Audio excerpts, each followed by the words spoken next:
1장 12절에서 20절 인자의 영광과 그 영광의 인도를 받는 교회의 영광. 자, 본문의 위치를 확인하기 위해서 앞에 강론에서 보여드렸던 도표를 다시 한번 보겠습니다. 21장 9절부터 27절은 하나님의 영광과 그 영광의 비침을 받는 새 예루살렘 성의 영광을 보여주는 반면에 이와 병행적으로 본문 1장 12절부터 20절은 인자의 영광과 그 영광의 인도를 받는 교회의 영광의 모습을 보여줍니다.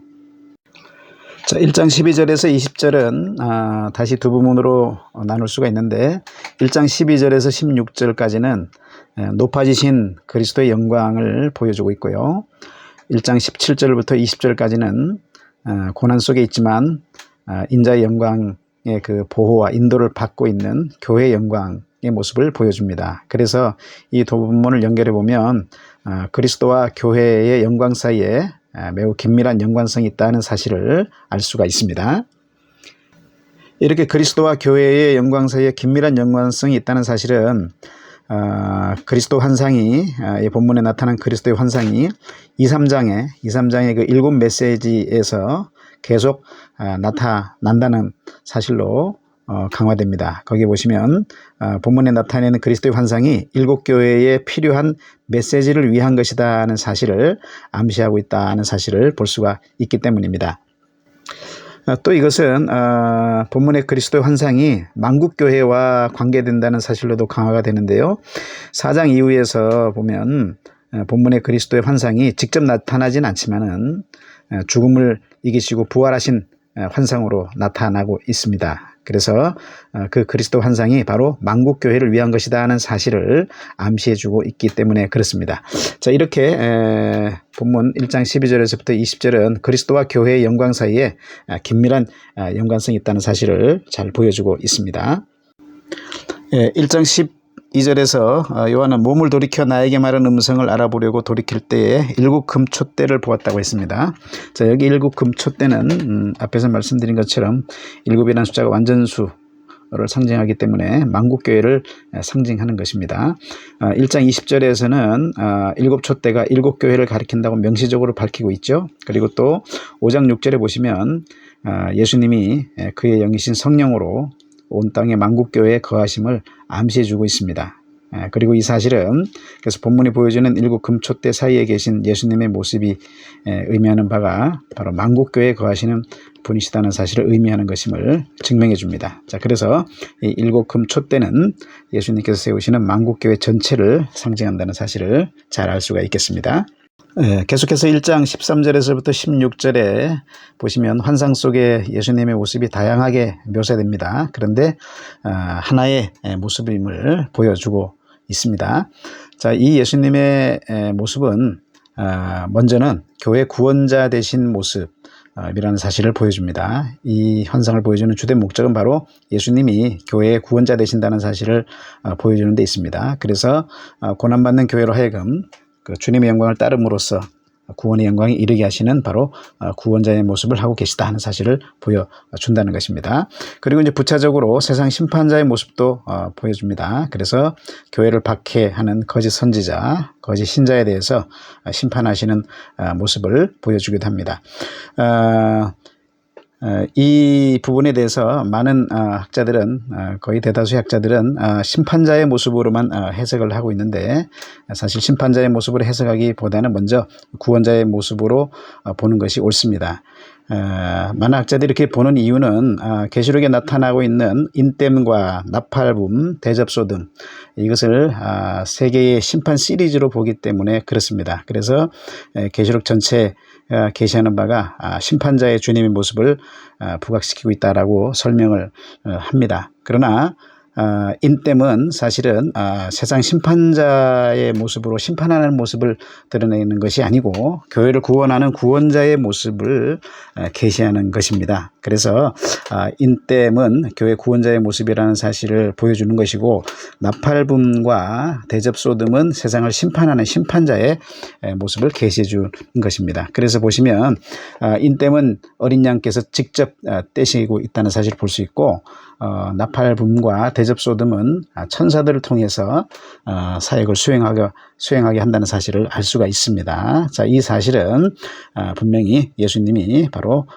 구원자의 모습으로서 우리를 구원하시는데 먼저 초점을 두고 있고, 세상 심판자의 모습으로 나타나는 것은 부차적인 것이라는 사실을 보여주는 것입니다. 자, 이렇게 해서 이 환상 속에 나타난 예수님의 모습, 바로 교회 구원자의 모습이면서 부차적으로 세상 심판자의 모습이라는 사실을 알 수 있습니다. 자, 1장 13절에서 요한은 발에 끌리는 옷을 입고 가슴에 금띠를 띠고 성전의 촛대 사이에 계시는 예수님의 모습을 봅니다. 자, 이 모습은 예수님이 대제사장적인 왕권을 행사하시는 모습입니다. 그래서 교회 승리자들을 구원하실 뿐만 아니고 패배자들을 심판하시는 것을 상징해 줍니다.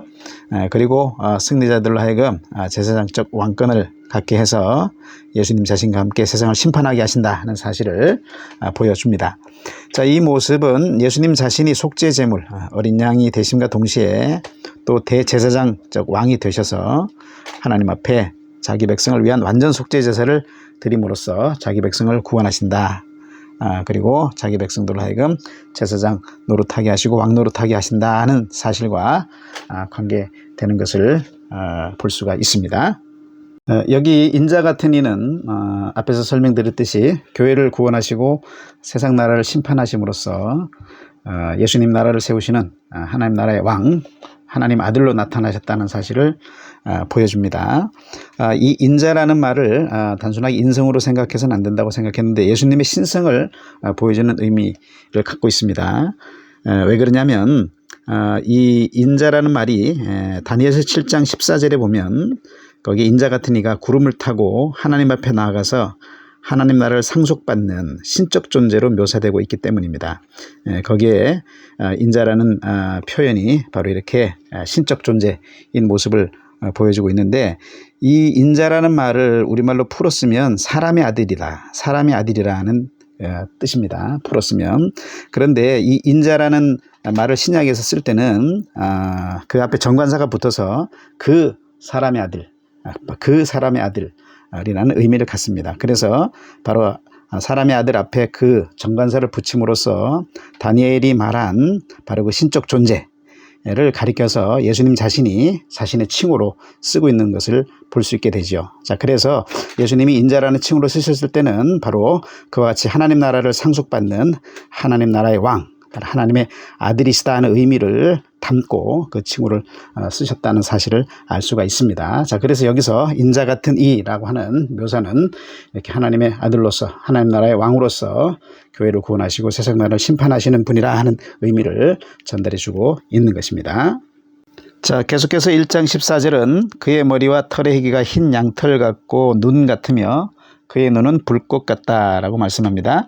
자, 이 모습도 예수님이 제사장적 왕권을 행사하셔서 교회 승리자들을 구원하시고 패배자들을 심판하신다 하는 사실을 보여주고, 승리자들 하여금 영적 분별력을 갖게 해서 세상을 자신과 함께 심판하게 하신다 하는 사실을 함축합니다.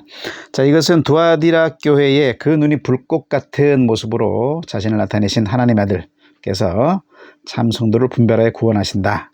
그리고 그 승리자들 하여금 의로운 분별력을 갖게 해서 자신과 함께 만국을 다스리는 만국 통치권을 행사하게 하신다 하는 것과 관계됩니다. 자, 계속해서 1장 15절 상반절은 그의 발은 풀무불에 단련한 빛난 주석 같다라고 말씀합니다. 자, 이것도 대제사장적 왕권을 행사하셔서 주님께서 승리자들을 구원하시고 패배자들을 심판하신다는 것을 상징하는데, 승리자들 하여금 심판권을 갖게 해서 자신과 함께 세상을 심판하게 하는 것을 함축합니다. 자, 이것은 두아디라 교회의 그 발이 빛난 주석과 같은 하나님의 아들의 모습으로 나타나신 주님께서 참 성도들을 구원하셔서 그 승리자들로 하여금 자신과 함께 만국 통치권을 행사하게 한다 하고는 하는 것과 관계됩니다. 그래서 2장 26절 7절에 보면 이기는 자와 끝까지 내 일을 지키는 그에게 만국을 다스리는 권세를 주리니 그가 철장을 가지고 그들을 다스려 질거를 깨뜨리는 것과 같이 하리라고 약속하신 것과 관계된다는 사실을 볼 수 있습니다. 그리고 이것은 또 14장 19절 20절 19장 15절 16절에 묘사되고 있는 모습과도 관계되는데요. 거기 보면 마지막 때 주님이 승리자들과 함께 재림하셔서 맹렬한 진노의 포도주 틀을 밟음으로써 세상을 심판하신다는 사실을 보여주고 있습니다. 자, 계속해서 1장 15절 하반절에서 그의 음성은 많은 물소리와 같다고 했습니다. 자, 이것도 예수님이 대제사장적인 왕권을 행사하셔서 승리자들을 구원하시고 패배를 심판하신다는 사실을 상징하고, 또 승리자들로 하여금 하나님의 말씀을 갖게 해서 거짓의 세력을 이기게 한다는 것을 함축합니다. 자, 그래서 이 본문은 12장 14절에서부터 16절에 나타나 있는 본문과 관계됩니다. 거기 보면 뱀이 입에서 토하는 강물로 교회를 삼키려고 하는 모습을 보여주는데요. 그것은 사탄이 미혹에 의해서 거짓된 지식과 가르침으로 교회를 삼키려고 하는 것을 상징적으로 보여줍니다. 근데 거기 시도에 대해서 주님이 교회를 하나님 말씀으로 양육해서 그 뱀의 강물을 삼키게 하심으로써 교회를 구원하신다. 그래서 대적자들을 심판하게 하신다 하는 사실을 상징적으로 보여주고 있습니다. 자, 그래서 이 예수님의 음성이 많은 물소리와 같다는 이 모습은 바로 주님의 말씀으로 악의 세력을 대해서 승리하시고 심판하실 뿐만 아니라 교회로 하여금도 그 하나님의 말씀을 갖게 해서 밤의 세력, 악의 세력에 대해서 심판하는 권세를 주신다는 것을 함축적으로 보여준다고 말할 수가 있겠습니다. 요한복음 12장 48절에 보시게 되면 나를 저버리고 내 말을 받지 아니하는 자를 심판할 리가 있으니 곧 내가 한 그 말이 마지막 날에 그를 심판하리라고 했습니다. 바로 주님의 말씀이 최후에 심판의 도구가 된다는 사실을 말씀한 것인데, 바로 여기에서 그 사실을 볼 수가 있는 것입니다. 즉 교회는 복음시대 내내 하나님 말씀으로 잘 양육받아서 뱀의 세력을 지속적으로 이기게 된다는 사실을 보여주는 것이고, 또 최후의 시점에서도 주님이 재림하셔서 악의 세력을 심판하실 때에도 주의 복음 말씀을 힘입어서 승리하는 자리에 함께 서게 된다는 사실을 보여주는 겁니다. 자, 우리가 최후의 심판의 자리에서 최후 심판권을 행사한다는 것은 우리가 스스로 악의 세력을 심판한다는 의미가 아니라 주님께서 복음의 말씀의 기준으로 악의 세력을 심판하는 것을 의미하는 것이고, 우리는 거기에 참여하게 되면서 참여함으로써 우리는 심판한 자리에 있게 되기 때문에 우리도 심판하는 권세를 갖게 되는 것이라고 계시로 우리한테 말씀해 주고 있는 것입니다. 자, 이렇게 우리의 모든 권세는 주님으로 말미암는 것이다 하는 사실을 알 수 있게 되는 것이죠. 자, 계속해서 1장 16절 상반절에서 그의 오른손에 7별이 있고 그의 입에서 좌우에 날선 검이 나온다고 말씀합니다. 자, 이 모습도 예수님이 교회 승리자들을 구원하시고 패배자를 심판하실 것을 상징합니다. 그리고 승리자들 하여금 심판권을 갖게 해서 예수님 자신과 함께 세상을 심판하게 하신다는 것을 함축합니다. 자, 여기 7별은 7교회의 대표인 천상적인 대응자 7천사입니다. 그 7천사와 동일시되는 말씀 사역자, 인간 사역자죠. 말씀 사역자의 말씀 선포를 통해서 교회를 양육하신다. 그래서 세상을 심판하시는 주님의 심판에 참여시킨다는 사실을 함축합니다. 그래서 이 모습은 바로 앞에 본문 많은 물소리와 같은 음성을 발하신 예수님과 관계되는데, 그 모습을 조금 더 구체적으로 보여주는 것이라고 할 수 있습니다. 그래서 예수님의 이 모습은 하나님 말씀으로 교회를 양육시켜서 뱀의 강물을 삼키고 이기게 하신다는 사실을 좀 더 구체적으로 보여주는 것이라고 할 수 있습니다. 자, 이 예수님의 모습은 버가모 교회 내에 그 발람의 교훈, 곧 니골라당의 교훈을 지키는 자들에 대해서 심판의 검의 말씀으로 심판하시는 모습과 관계됩니다. 2장 16절에 나오죠. 그리고 19장 15절 21절에서 보여주는 재림 때 예수님이 승리자들과 재림하셔서 심판의 검의 말씀으로 세상을 심판하시는 모습과도 관계가 됩니다. 자, 계속해서 1장 16절 하반절에서 그 얼굴은 해가 힘있게 비치는 것 같다라고 말씀합니다. 자, 이 모습도 예수님이 승리자들을 구원하시고 패배자들을 심판하시는 것을 상징하는데, 승리자들로 하여금 새벽별을 갖게 한다. 복음의 빛을 비추게 해서 자신과 함께 어둠의 세상을 심판하게 하신다는 사실을 함축합니다. 자, 그래서 이 모습은 두아디라 교회의 승리자들을 구원해서 새벽별로 삼으신다. 그래서 자신과 함께 어둠의 세상을 심판하게 하신다고 말한 2장 28절과 관계된다는 사실을 알 수가 있고, 또 12장 1절과도 관계된다는 사실을 알 수 있는데요. 거기 보면 교회에게 복음의 빛을 비추심으로써 해를 옷 입은 영광스러운 여자로 교회를 모사합니다. 그래서 그 해를 옷 입은 복음의 빛을 옷 입은 교회를 자신과 함께 세워서 달로 상징된 사탄과 그 세력을 밟아 심판하게 하신다 하는 사실을 보여주고 있습니다. 바로 그 본문과도 관계된다 사실을 알 수가 있겠습니다. 자, 이렇게 1장 13절에서부터 16절을 살펴봤는데요. 그래서 여기 본문에 나타내는 예수님의 영광스러운 이 모습은 다양하지만 하나의 모습이다는 사실을 알 수가 있습니다. 다시 말해서 다양한 예수님의 모습을 보여주지만 그 속에서 일관되게 교회 구원자로서의 예수님 모습과 세상을 심판한 심판자의 예수님 모습을 일관되게 보여주고 있다는 사실을 알 수가 있는 것입니다. 자, 그럼 계속해서 1장 17절에서부터 20절을 살펴보겠습니다. 자, 우리 앞에서 말씀드린 대로 1장 12절에서부터 16절까지는 높아지신 그리스도의 영광에 대해서 보여주었고, 이제 17절부터 20절에서는 고난 속에 있지만 그리스도의 영광의 인도와 보호를 받는 교회의 영광스러운 모습을 보여줍니다.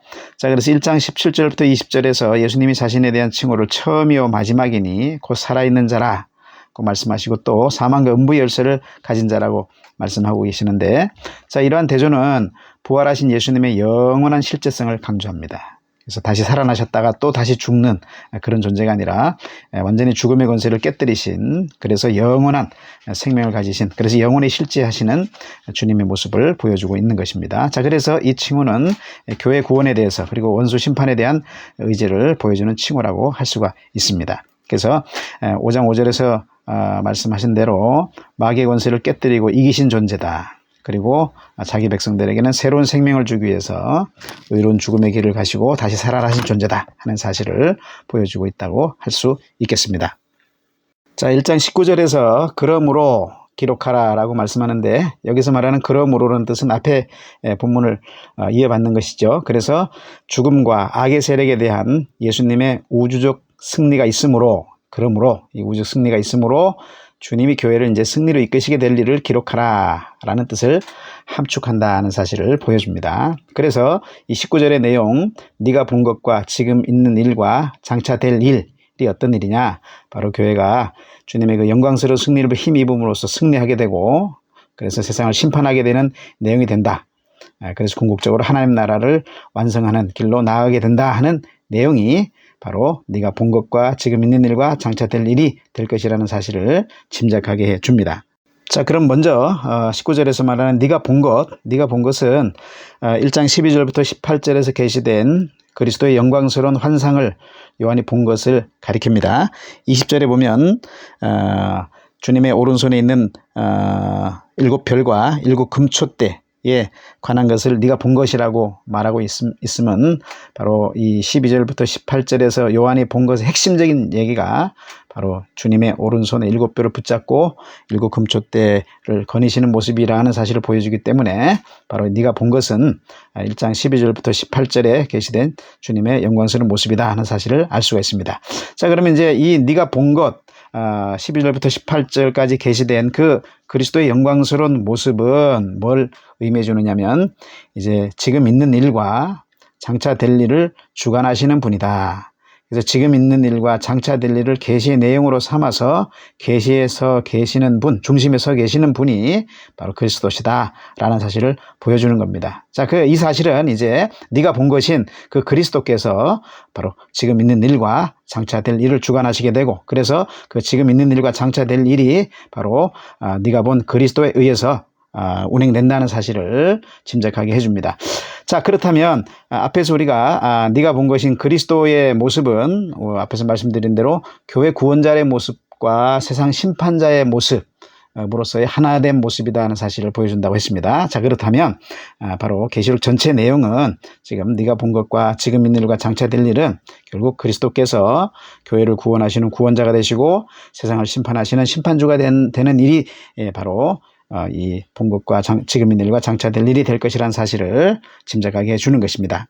자, 그래서 내가 본 것인 주님의 모습을 보여줄 때도, 이 주님의 죽으심과 부활의 구속사건을 보여줄 때도 단순히 지나간 과거적 사건으로만 보여주는 것이 아니고 지금 있는 일과 장차 될 일에 대하여 영적 권세를 가지신 구속자의 모습으로 보여주고 있는 것입니다. 그래서 이 1장에 나타난 예수님의 이 모습은 2장 3장에서도 계속적으로 나타나고 4장 이후에서도 계속적으로 나타나고 있는 것을 볼 수가 있습니다.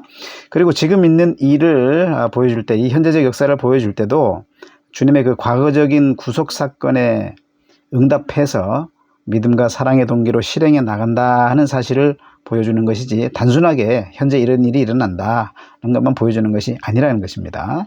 그러니까 계시록은 주님의 구속 역사에 관한 기록을 보여주는 것이기 때문에 주님의 구속적 사건에 대해서 어떻게 응답해서 믿음과 사랑의 동기로 실행해 나가고 있는가를 보여주고 있다는 사실입니다. 그래서 시간적인 초월성 속에서 장차될 일에 대한 환상을 먼저 보여준 후에 또 현재 발생하는 영적 전쟁에 대한 승리를 요청하는 장면을 보여주는 패턴으로 계시록이 계속 기록되어 있다는 사실을 볼 수가 있습니다. 그래서 계시록은 절대 시간 순서대로 봐서는 안 된다는 겁니다.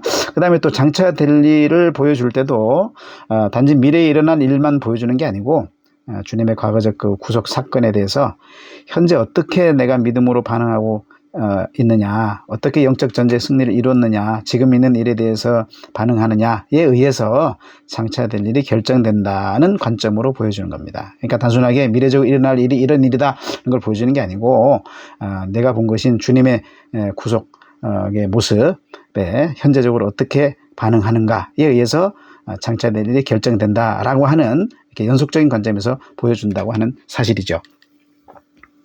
자, 그래서 계시록 사건들은 각 사건들이 역사 연대 순서에 따라서 1대1로 발생하는 것을 보여주는 것이 아니다 하는 겁니다. 각 사건들이 모든 시대의 독자와 관계됨을 보여줍니다. 자, 그러면서 어떤 관점에 따라서 발생하는가를 주제별로 반복하여 보여준다는 거예요. 그래서 즉 이 교회 구원과 세상 심판의 관점에서 발생하는 그 사건들이 모든 시대의 독자들과 관계돼서 반복적으로 다양하게 발생함을 보여준다는 사실입니다. 그리고 그 가운데서 각 사건들이 이제 주의 재림 때 펼쳐질 최후의 절정을 향해서 나간다 하는 사실을 긴장감 있게 보여주는 겁니다. 계속해서 1장 20절은 네가 본 것은 내 오른손의 7별의 비밀과 또 7금 촛대라. 7별은 7교회의 사자요 7금 촛대는 7교회니라 고 말씀합니다. 자, 여기 본문의 7별과 7 촛대의 비밀에 대해서 말씀해 주고 있는데, 여기 우리말 성경으로 보면 내 오른손에 7별의 비밀이라 그래가지고 비밀이 7별에만 해당되는 것으로 이해하기 쉬운데, 원문에 의하면 7별과 7금 촛대의 비밀입니다. 그러니까 7별과 7금 촛대에 관한 비밀을 예수님이 지금 보여주시는 것이다고 이해를 해야 되는 것입니다. 자, 그래서 7별은 7교회의 사자를 상징하고 7금촛대는 7교회를 상징한다고 말했기 때문에, 자, 이것은 예수님이 지금 교회를 세우심으로써 예수님 나라가 시작됐고 또 실행 완성될 건데, 그 일이 바로 비밀의 핵심이 될 것임을 암시하는 겁니다. 그래서 예수님에게 있어서 영광스러운 비밀은 바로 교회 구원을 통해서 하나님 나라를 삼는 것이다. 궁극적으로 하나님 나라를 완성하는 것이 예수님에게 가장 영광스러운 비밀이 된다 하는 사실을 여기서 짐작하게 해 주는 것입니다. 자, 여기서 7교회의 사자를 7별이라고 상징화시킨 것은 복음 전파자가 바로 교회의 대표인 천상적인 대응자와 동일시되는 존재라는 사실을 보여주면서 복음의 그 영광이 얼마나 비밀스럽고 영광스러운 것이라는 사실을 보여주는 것이라고 할 수가 있습니다. 그 다음에 또 7교회를 7금 촛대라고 상징한 것도 교회의 영광스러움을 묘사한 것이라고 할 수 있습니다. 그래서 이 7별과 7금 촛대라는 묘사를 통해서 교회 구원의 영광스러운 비밀이 바로 교회 대표인 복음 사역자가 전하는 복음을 믿고 순종하는 싸움을 잘 싸워서 이기는 데 있다 하는 사실을 보여줍니다. 십자가 부활의 복음 사건이라는 이 하나님의 비밀스러운 구원 방법을 통해서 그 복음을 믿고 순종하는 자들을 교회로 삼으신다. 그래서 하나님 나라의 왕들과 제사장들로 삼으심이 바로 영광스러운 비밀이다 하는 사실을 보여주는 것입니다. 자, 이렇게 1장 20절은 계시록의 핵심이 바로 교회 구원을 통한 하나님 나라를 완성하는 것이다 하는 사실을 잘 보여줍니다. 바로 계시록은 그 비밀을 계시한 책입니다. 자, 그래서 1장 1절에 예수 그리스도의 계시라고 하는 말이 바로 예수 그리스도께서 교회 구원을 통해 하나님 나라를 완성하시는 일에 관한 계시라는 말에 준말이라는 것을 알 수 있고 바로 그것을 의미하는 증명해 주고 있는 것입니다. 자, 그리고 1장 3절에서도 이 예언의 말씀의 핵심이 1장 3절에서 말하는 예언의 핵심이 바로 복음의 말씀을 통해서 교회를 구원하는 것이다 하는 사실을 또한 증명해 주는 것입니다. 자, 그래서 교회 구원의 일은 세상이 알지 못하는 비밀한 일이라는 사실을 본문은 잘 보여줍니다. 그리스도의 구속을 통해서 교회 구원을 이루시고 하나님 나라를 완성하는 것, 그래서 하나님의 창조 경륜을 성취하시는 일은 성삼위 하나님께 속한 비밀한 일인데 이 구원의 비밀을 지금 교회를 통해서 알리시고 그래서 하늘과 땅이 하나 되게 하시는 그 창조 경륜을 이루시는 것, 이게 영광스러운 비밀이다 하는 사실을 지금 보여주는 겁니다. 자, 따라서 주님에게 있어서 영광스러운 비밀은 교회고 교회에게 있어서 영광스러운 비밀은 바로 주님의 말씀이다 하는 사실을 명심해야 하겠습니다. 자, 그래서 결론적으로 1장 9절에서부터 20절을 요약하면은 교회가 하늘도성에서 승리한 모습으로 서게 될 때 하나님 영광에 참여하고 그 영광이 완성되지만 그러나 땅에서 고난 받는 가운데서도 죄와의 싸움에서 주님의 통치와 보호 속에서 이기는 모습으로 서 있을 때도 여전히 예수님의 영광에 참여함으로써 그 영광을 비추고 있다 하는 사실을 보여줍니다. 그래서 주님의 주권적 통치를 받아서 승리한 교회는 땅에서나 하늘에서나 영광스러운 존재라는 사실을 보여주는 것입니다. 자, 따라서 교회는 주님의 손에 붙들린 영광스러운 존재임을 알고 죄를 이기신 주님을 따라서 예수님 환난을 끝까지 참음으로써 예수님 나라에 동참하는 승리자가 되어야 할 것입니다. 이것이 계시록에서 말하는 교회 구원의 비밀입니다. 계시록은 예수님의 통치가 이렇게 교회의 고난과 공존함으로써 십자가의 구원의 비밀이 성취된다 하는 사실을 말해주고 있는 것입니다.